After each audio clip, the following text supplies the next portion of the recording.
question supplémentaire. J'aurais aimé faire un insert into ma table 2. D'accord? Into la table 2. La values.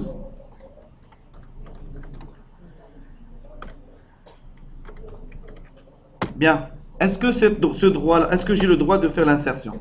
Non. Dites-moi comment on peut faire l'insertion. DDL, c'est Data Definition Language, qui consiste à lui donner la possibilité de créer un objet, de modifier un objet, de supprimer un objet. C'est la même personne qui m'a posé la même question. Tu vois?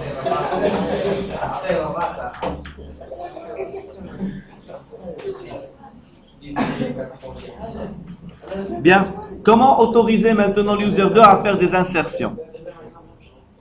La même chose.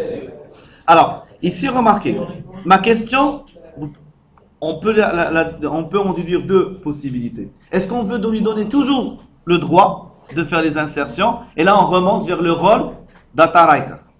Par contre, si on veut garder que cette insert sur la table 2, on part où? Donc, je peux revenir vers la sécurité, donc toujours dans le nœud de DBO, revenir sur la sécurité de l'utilisateur 2, élément sécurisable, toujours dans la table 2, je peux lui associer ici, quoi? Maudit Allah, mettre à jour. Alors, mettre à jour, je vais lui faire octroyer. OK. Alors, remarquez, j'ai pas un select sur la colonne 1, mais quand même, je vais essayer de tenter de faire l'insert. Est-ce que ce sont deux choses différentes? À part, je vais vérifier. J'exécute. L'autorisation insert a été refusée sur la table 2.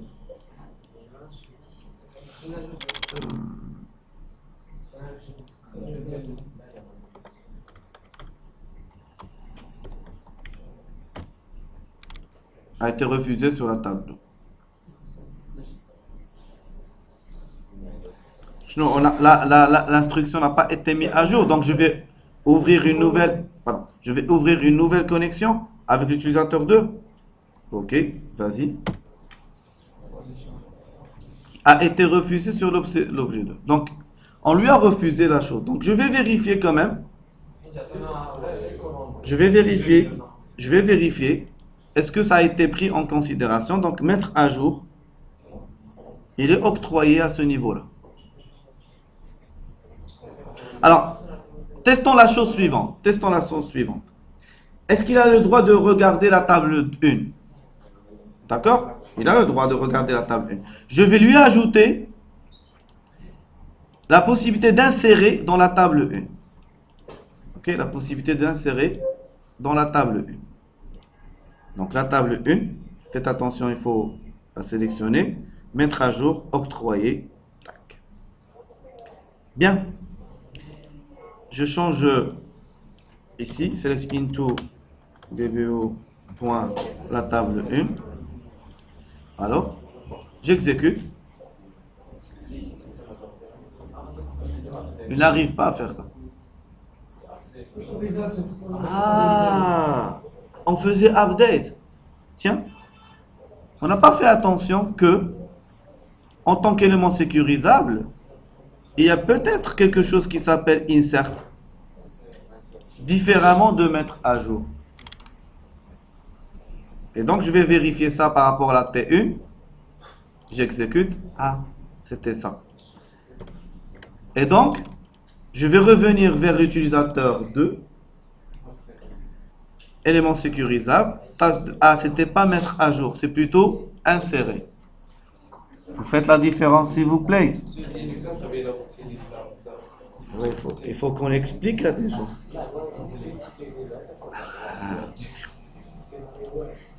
Donc, je vérifie ça par rapport à la table 2, pardon. Alors, je vous mets. Donc, la colonne a été faite. Effectivement, le select, je n'ai pas la possibilité de sélectionner toute la table. Mais, donc, j'aurai une erreur. Forcément, parce que la colonne 1 ne fait pas partie de mes autorisations. Par contre, ici, j'ai la possibilité d'y insérer.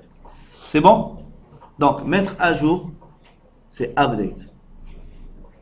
Alors, vous avez remarqué aussi une chose, c'est que j'ai pu mettre à jour une ligne sur une cellule que j'ai pas eu le droit de select. Et là, vous avez déduit ça. On a eu la possibilité d'insérer une donnée dans une cellule dont on n'avait pas la possibilité de la sélectionner. Donc, c'est deux choses qui sont distinctes. D'accord? Toujours dans le cadre de la sécurité, donc une petite récap rapide avant de finir avec ce module-là. Donc, un utilisateur étant DBO, il a la possibilité de gérer la sécurité de sa base de données par la sécurité du serveur. Par rapport à la sécurité de la base de données, il a la possibilité de gérer les inscriptions au rôle de base de données qu'on a vérifié tout à l'heure. Puis, il y a cette notion de schéma. Ah, tiens, la notion de schéma, on n'a pas encore abordé. Voici une explication. Est-ce qu'il peut voir AdventureWorks, l'utilisateur? Non. Comment lui autoriser AdventureWorks? Pour qu'il puisse voir son contenu.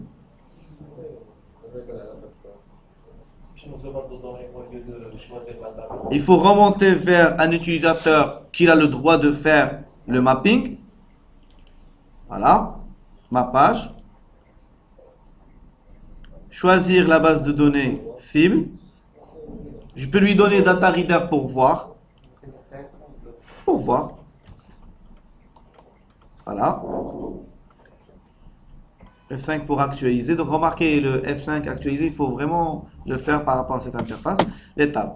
Moi, ce qui m'intéresse par rapport à ça, c'est que remarquez ces tables-là, quand même, ils sont organisées. Vous avez des tables spécifiques aux ressources humaines, des tables spécifiques aux employés, des tables spécifiques à la production de mon entreprise, aux ventes, aux achats.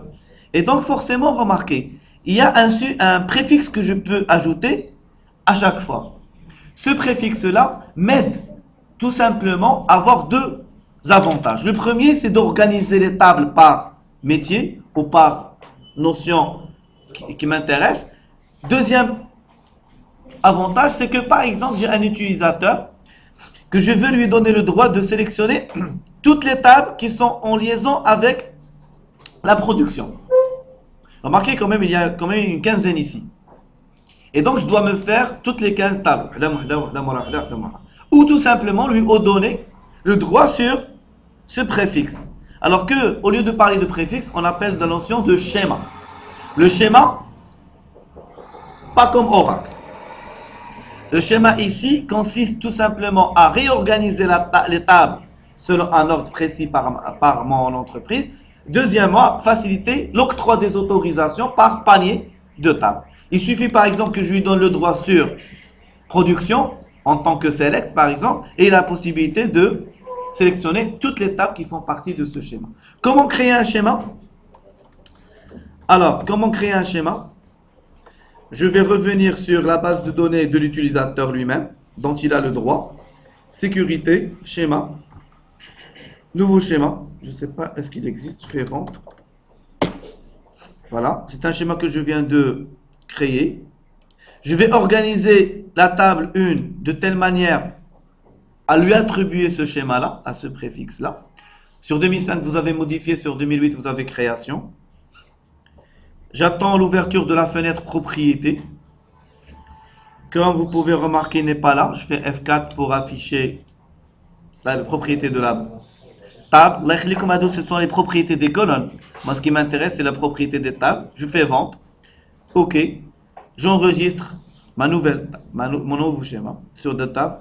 Je fais un F5 pour actualiser. Et vous pouvez remarquer qu'aujourd'hui, j'ai vente.table 1. Donc, la notion de schéma constitue tout simplement une organisation des tables et pour faciliter aussi l'attribution les grants ou les denies que vous voulez faire. Dernière chose en termes de sécurité d'une base.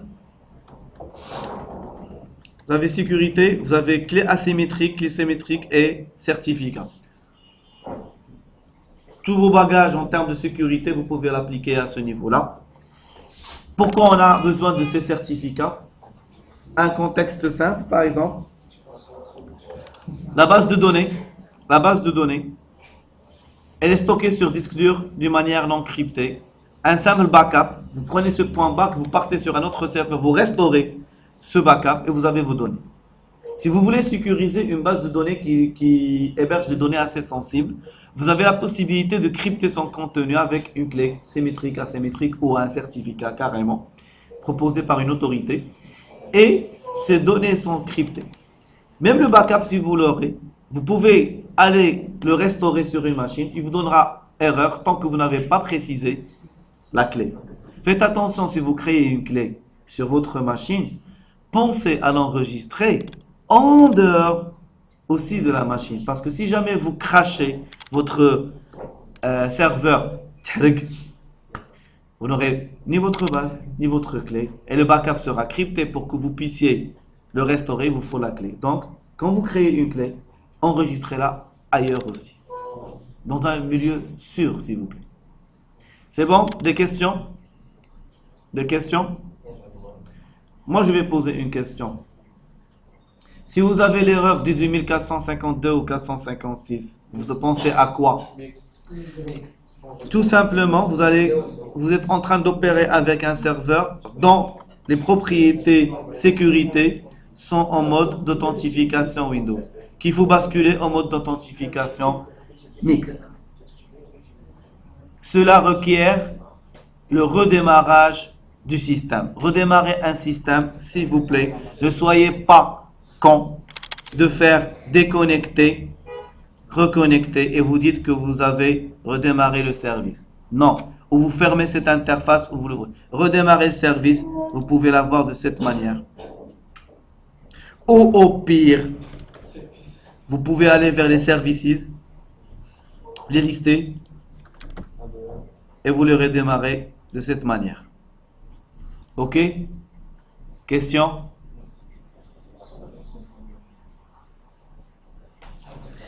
Ceci achève notre démonstration.